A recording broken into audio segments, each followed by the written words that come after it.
So as we all know, the Golden State Warriors are potentially the most amount of talent that's ever been on one basketball team. Looking at Steph Curry as an all-time shooter, Draymond Green who can defend all 5 positions, be one of the better playmakers in the NBA and annoy the hell out of everyone. Klay Thompson, who may be the best number 4 guy that the NBA has ever seen.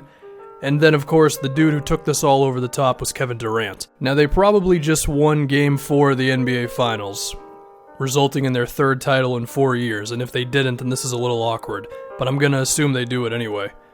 However, I think an interesting thing that I've seen brought up on the internet is, have injuries to significant players resulted in the Warriors' titles maybe not being as valuable? Those specific injuries being in the 2015 NBA Finals, Kyrie Irving, as well as Kevin Love. Kyrie with a lower body injury, Kevin Love with an upper body one, which resulted in the Warriors' first championship. Then we look at the 2017 West Finals, where Kawhi Leonard missed most of that series with a knee injury, and then Chris Paul in the 2018 Western Conference Finals with a hamstring. We're going to dive into each one of these series. So we're going to start with the 2015 NBA Finals.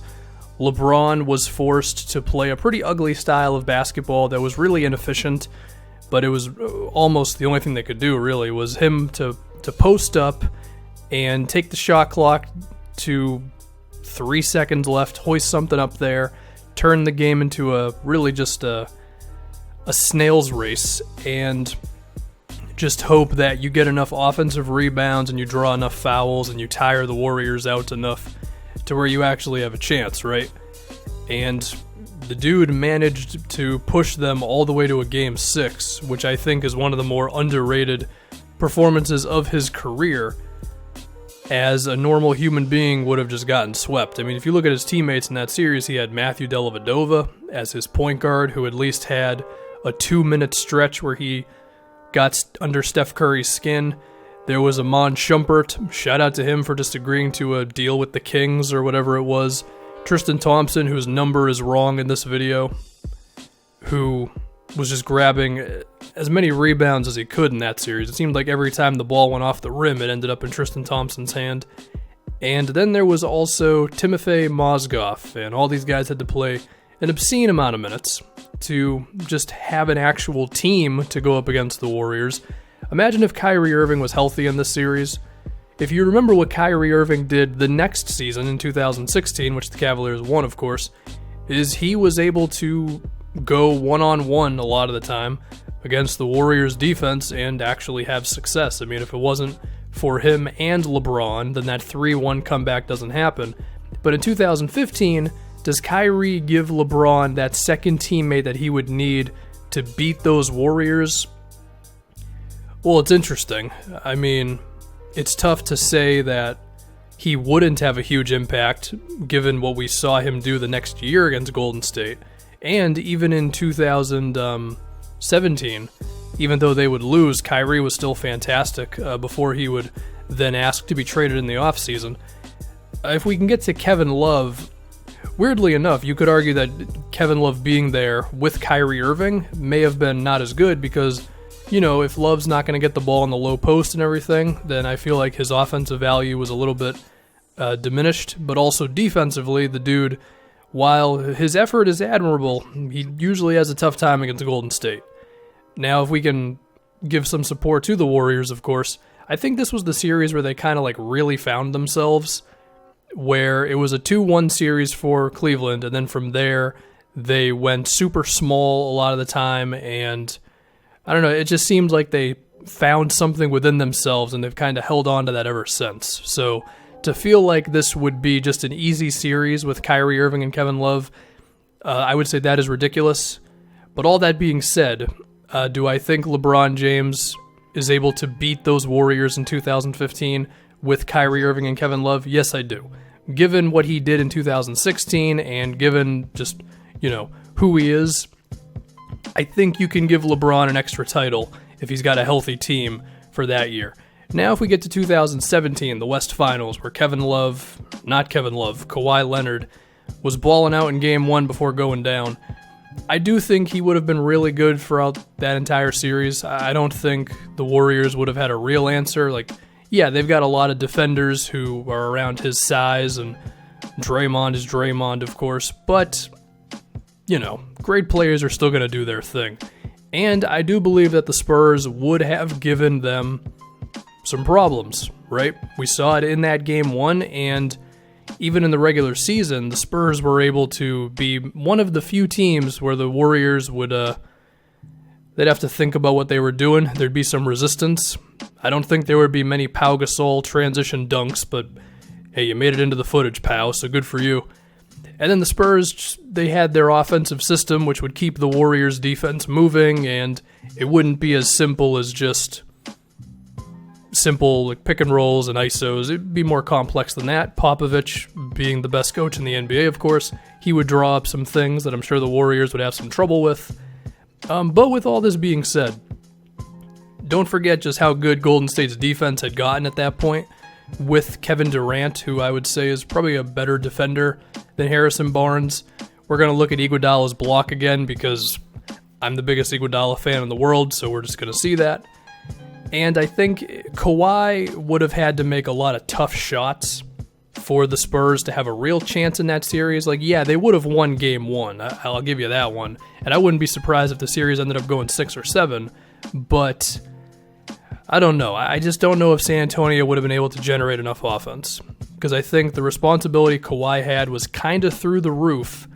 And then you look at like Kevin Durant and Clay and Curry and the way that the Warriors could just score, not at will, because that Spurs team was great defensively, but I do think they would have made enough tough shots to where they probably still would have won that thing in either, we'll say 6 games. I think that would be fair.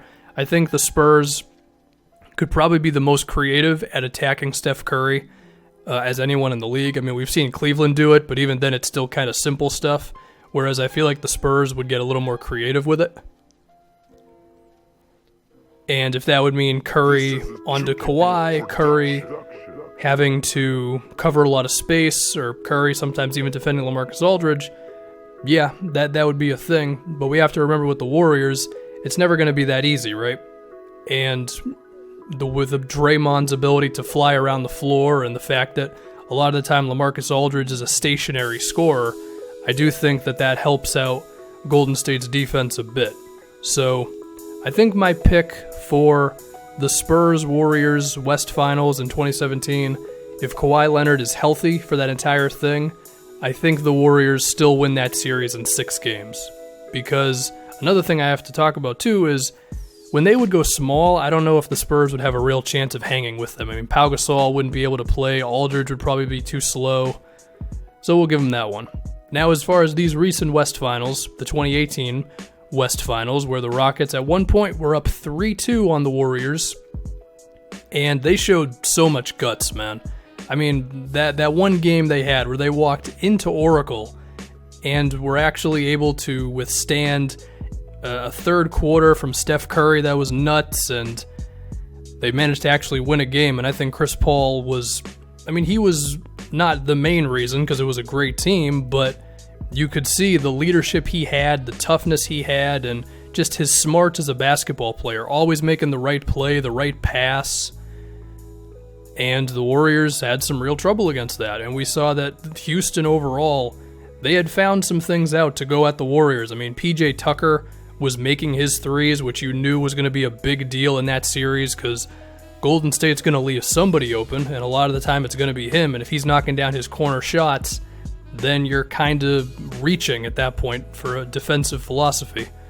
And then the Rockets overall, between switching when they needed to and helping when they needed to, and James Harden being great for stretches of that series, I mean, you know, it was 3-2. They were up 3-2 before Chris Paul went down. Do I think the Rockets would have won that series? I think this one is a tougher bet than the Spurs one, just because of the versatility of this Rockets team. The fact that there were so many lineups they could go to in terms of like PJ Tucker at center, Trevor Ariza and PJ Tucker together, Eric Gordon with those guys. Now we should mention, if Chris Paul gets to be healthy, then Iguodala gets to be healthy as well, and I always find a way to get him in a video like 4 times. One thing we should remember in Game 7, the Rockets lost because they missed a million open threes, and I don't think Chris Paul being there would have resulted in these threes magically going in. I mean, these were open shots that Eric Gordon, Ariza, and PJ Tucker, these guys were getting, and they simply weren't going in. Now, you can argue that Chris Paul would have gotten them some more baskets around the rim, and he would have just made some tough shots of his own. I think that's fair. But we should also remember that James Harden was struggling with his outside shot as that series went along as well. I thought he settled for his step back a little too often late in that series, and I think he bailed out the Warriors a few times. I think that sways how that series goes. And the other thing is, I think Kevin Durant is just a better player than James Harden. I would say KD's the second best player in the league, and Harden is maybe third, maybe fourth, whatever. And I think ultimately that would be the difference. I do think the Warriors would have still beaten the Rockets if Chris Paul was healthy. And that one's, I don't feel as confident about that one as I do the Spurs one. And if I did this video 3 days ago, I would have had the opposite opinion. But I think when you have the best guy and 2 teams are evenly matched like that, the best player is going to win. So according to me, if it wasn't for injuries, LeBron would have 1 more title and the Warriors would have 1 less.